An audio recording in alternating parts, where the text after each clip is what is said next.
देखो काफ़ी वक़्त से ना मेरे मन में एक टॉपिक भटक रहा था और मैं सोच रहा था कि चलो उससे क्यों ना एक वीडियो का रूप दे दूँ। और फिर आज फाइनली वो टाइम आ गया कि मैं उसके बारे में खुलकर डिस्कस कर सकता हूँ, क्योंकि मेरे प्रीवियस वीडियो पे एक अच्छे खासे रिएक्शन मुझे देखने को मिले हैं। तो चलो उसी पे हम बात करते हैं। तो देखिए, टाइटल और थंबनेल देखकर तो आपको समझ में आ ही गया होगा कि इस वीडियो का टॉपिक है व्हाई यूट्यूबर्स हेट बॉलीवुड, या फिर कह सकते हैं व्हाई एवरीवन हेट्स बॉलीवुड। क्यों एक टाइम पे जब एक था टाइगर, कल हो ना हो, अग्निपथ, सिंह इज किंग, इतनी सारी वेरिएशन होने के बावजूद भी बॉलीवुड नए नए रिकॉर्ड्स बनाते और तोड़ते जा रहा था, और उसके आसपास उस वक्त कोई भी साउथ इंडियन मूवीज का नाम नहीं था। फिर आखिर ऐसा क्या हुआ कि इतने सालों बाद अब एक ऐसा टाइम आ चुका है कि जब भी कोई एक पैन इंडिया की साउथ फिल्म आती है तो वो बॉलीवुड के मेजर रिकॉर्ड्स को तोड़ देती है और अपनी पोजीशन को रीस्टैब्लिश कर देती है उन सब फिल्मों के ऊपर। क्या ये सिर्फ कंटेंट अच्छा होने की वजह से हुआ है, या फिर इसके पीछे और भी फैक्टर्स इन्वॉल्व है? तो देखो, मेरी मानो तो मैं तो यही कहूंगा कि बहुत सारे फैक्टर्स इन्वॉल्व है, और उसी में से एक बहुत ही बड़ा मेजर फैक्टर है the contribution of YouTube reviewers. देखो, ये बात तो किसी से भी छुपी हुई नहीं है ना कि बॉलीवुड के अगेंस्ट जो लोग बोल रहे हैं उनकी main topics anti Hindu, anti India, या फिर अगेंस्ट द मेन, इन सब टॉपिक्स पर होते हैं, जिन्हें धीरे धीरे ही सही लेकिन सोशल मीडिया के आने के बाद बहुत सारे लोगों ने रिकॉग्नाइज किया है।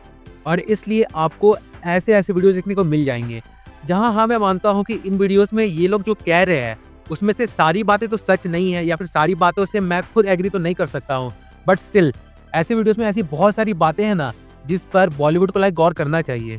बट मे बी वो किसी अलग दुनिया में रह रहे हैं, या फिर वो इन सब बातों को एक्नॉलेज करना ही नहीं चाहते, जिसकी वजह से इवेंचुअली उनका डाउनफॉल हो रहा है, और ये बात भी उन्हें माननी ही पड़ेगी, क्योंकि एट द एंड ऑडियंस ही वो है जो किसी भी फिल्म को बनाती या डुबाती है।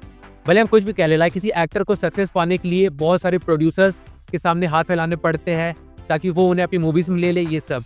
लेकिन ऐसा भी नहीं है कि कोई प्रोड्यूसर बार बार लगातार किसी एक पर्टिकुलर एक्टर को लॉन्च करते रहेगा और ऑडियंस उसे रिजेक्ट करते रहेगी, तो फिर भी जबरदस्ती वो प्रोड्यूसर उस पर्टिकुलर एक्टर पे अपने पैसे इन्वेस्ट करेगा। ऐसा बिल्कुल भी नहीं है, क्योंकि एट द एंड जो बातें हैं वो सबके सामने क्लियर है कि बॉलीवुड हो या फिर कोई भी फिल्म इंडस्ट्री हो, आखिरी चीज जो मैटर करती है वो है बिजनेस।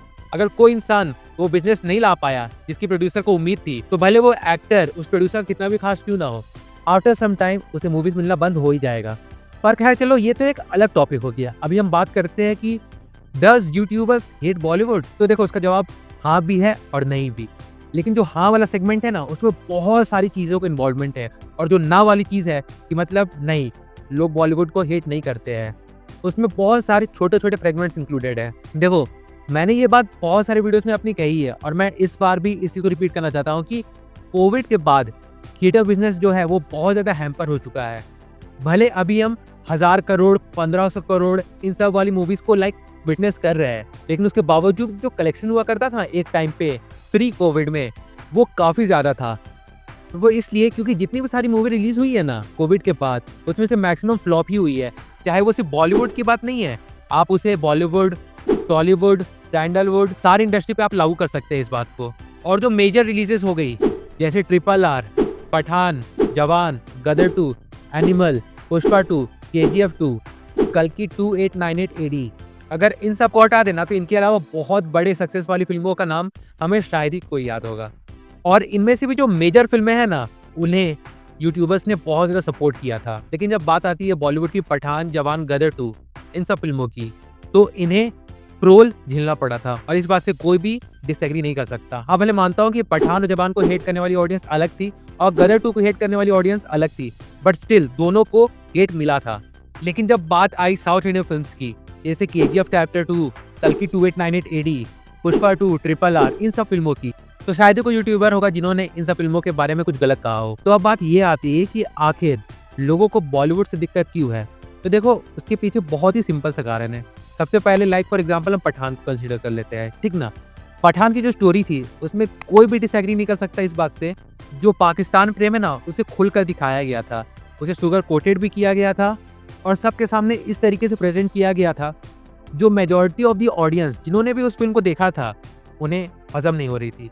लेकिन वो लोग इस बात को भी इग्नोर कर देते हैं कि पठान मूवी की जो स्टार्टिंग थी, जो ओपनिंग सीक्वेंस था, उसमें ये दिखाया गया था कि आर्टिकल 370 हटने के बाद पाकिस्तान में किस तरीके का रिएक्शन देखने को मिला था और किस तरीके से वहाँ की आर्मी इस पर रिएक्ट करती। और उस चीज़ में कोई भी सुगर कोटेड फीलिंग या सीन्स अटैच नहीं थे। भले वो चीज़ फिक्शनल थी, स्टिल उन्होंने इस चीज़ का पूरे अच्छे तरीके से ध्यान रखा था कि अगर हम पाकिस्तान आर्मी को इस सीन में इंक्लूड कर रहे हैं जहाँ पर आर्टिकल 370 हटा है और उनके तरफ से किसी तरह का रिएक्शन आया था, तो उसमें किसी भी तरह की सिंपैथी पैदा करने की कोशिश नहीं की गई थी।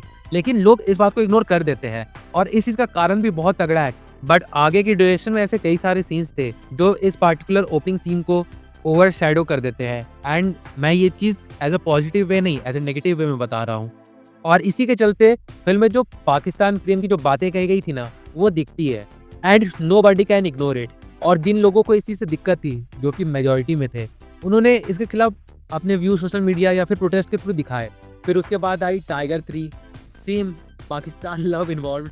और अब आगे आने वाली YRF की स्पाई यूनिवर्स की फिल्में जैसे पठान 2, वॉर 2, इन सब में भी यही सेम चीज़ इन्वॉल्व रहेगा। और इसका कारण ये है कि इन सब की जो पहली मूवी थी ना, एक था टाइगर, उसकी बेस ही इसी चीज़ पर रखी गई थी।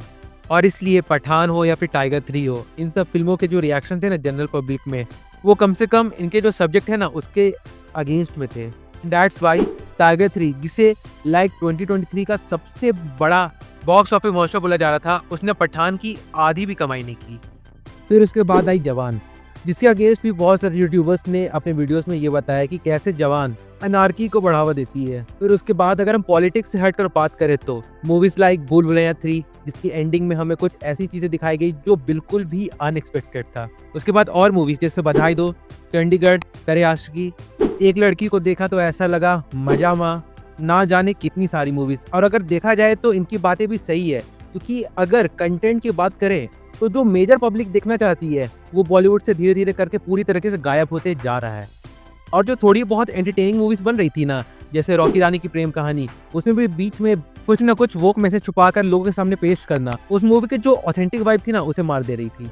इसलिए अगर देखा जाए तो जिन मूवीज में ऐसे किसी भी प्रोपेगेंडा का इन्वॉल्वमेंट नहीं रहता है, जैसे आई थी फिल्म 12th फेल, इसमें किसी भी तरह के हिडन मैसेज को नहीं लोगों के सामने सुगर कोटेड वे में प्रेजेंट किया गया, उसे सिर्फ एक बायोपिक की तरह लोगों के सामने लाया गया एंड इट वर्क। क्योंकि ऐसा नहीं हो सकता कि अगर प्रोड्यूसर्स बड़ी फिल्मों में भी ऐसी चीज़ों का इन्वॉल्वमेंट रखे जो किसी कहानी को सिर्फ एक कहानी की तरह, बल्कि उसमें प्रोपेगेंडा नहीं, उस तरीके से प्रेजेंट करे, तो मे बी जो छोटी सक्सेस 12th फेल को मिली, वैसी बड़ी बड़ी प्रोडक्शन हाउस की मूवीज को भी मिल सकती है, जहाँ पर फाइनली लोग कुछ वक्त के लिए सही, लेकिन इन सब झंझटों से निकल कर सिनेमा को सिनेमा की तरह कंज्यूम कर सके। और मैं झूठ नहीं बोलूँगा, मुझे लगता है ऐसे ही कारणों के चलते पुष्पा 2 ने इतना कमाल दिखाया है। It was an pure entertainment film. So well, अब होप करता हूँ कि आगे बॉलीवुड की तरफ से जितनी भी फिल्में आने वाली है उसमें कुछ चेंजेस किए जाए, ताकि चीज़ों को जिस तरीके से दिखाया जाए उसके पीछे कोई हिडन एजेंडा ना हो। लाइक राजी की एंडिंग, इसके बारे में उस नोवेल के राइटर जिस पर यह फिल्म बेस्ड थी, उन्होंने ये कहा था, आप खुद सुन लीजिए। राजी में एक बड़ी दुर्घटना हुई मेरे साथ में। ये फिल्म में जब सहमत वापस आती है तो सच्चाई में अगर आप कॉलिंग सहमत पढ़ेंगे तो वो तिरंगा को सल्यूट करती है। तो अगर ऐसी चीज़ों को हटाकर फिल्म मेकर अपने खुद के हिडन एजेंडा को सिनेमा वाली चीज़ में इन्वॉल्व ना करे, तो मे बी वो भी वैसी कमाल दिखा पाए जैसा आज के टाइम पे साउथ इंडियन मूवीज दिखा रही है। सो यस, अपनी तो यही उम्मीद रहेगी और इसलिए मैंने इस वीडियो को बनाया।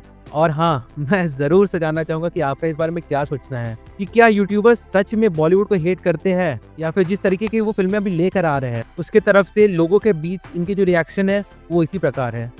तो इस बारे में कमेंट करके ज़रूर बताएं अपनी राय। I will be waiting. और फिर चलिए मिलते हैं बहुत जल्द एक और नए वीडियो के साथ। तब तक के लिए बाय।